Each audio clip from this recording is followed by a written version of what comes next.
punk and retro nerd, Tommy the Hammer, coming at you on a Thursday. And today I thought we would do things a little bit differently. Me and my girlfriend are immense movie buffs. We love catching movies in the theater, going to the video store, going to the local exchange, and finding new movies for our collection. It seems like a never-ending quest. We're always buying fucking movies. So one of the things I like to do is peruse these stores and find films that are a little unusual or things that I have no idea about, and buy them at cheap prices and then, give them a whirl. And today I'm going to be reviewing a movie that's similar to that method, and the film we're going to be watching is The Ecstasy of Isabel Mann. And, I don't know what it was about this movie that drew me to it.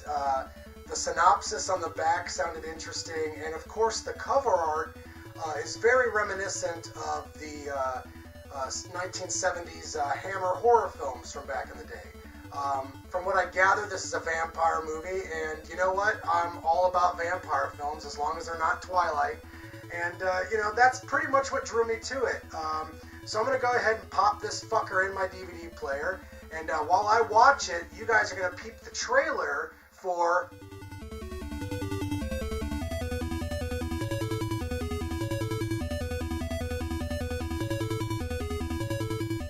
That's right.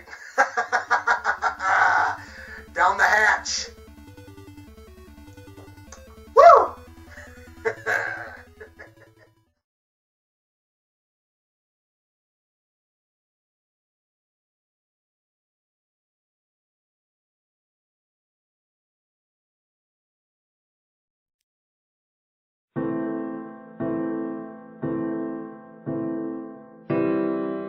I know you're not gonna talk to me or anything, but just ringing up to see how things are,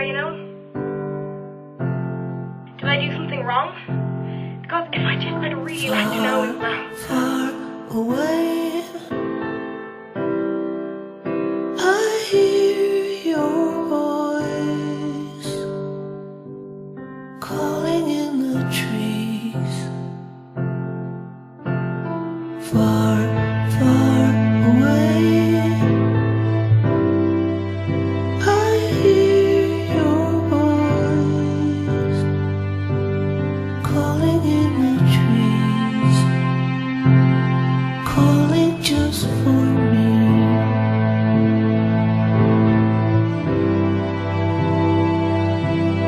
Calling just for me. For me. Far, far away, I hear your voice calling in the trees. Okay guys, I just got done watching the movie, and overall, I gotta say, this movie was pretty enjoyable. I liked it. For being a low-budget indie affair, the director really brings forth some haunting and atmospheric imagery, and that part really kind of drew me into the film. He's able to take all this murky, moody nature shots and just really sell his visual and atmospheric vision to the audience. So I feel like where this movie truly excels is in the visual nature of the film itself, especially considering this is an independent, low-budget affair. Basically, this is a vampire film on a shoestring budget, and in those regards, I feel like the director is very successful. However, I do have some gripes about the film. My biggest issue, I'd have to say, is that the dialogue tends to stretch on for unnecessarily long periods of time. And I feel like if the director would have just trimmed the fat and got to the point in a lot of instances with the dialogue, the movie would have been a lot more successful for what he was going for. Another complaint I would have about the overall narrative structure is that it just kind of doesn't seem to go anywhere. And finally, at the very end, when you want some answers After watching a movie that's about an hour and a half long, you don't really get any. And I know that kind of bothers some people, but for me, I'm able to overlook it for the most part. Sometimes I like things being rather vague in horror movies. It's best to leave it up to your own imagination. But in this film, I actually kind of wanted some answers.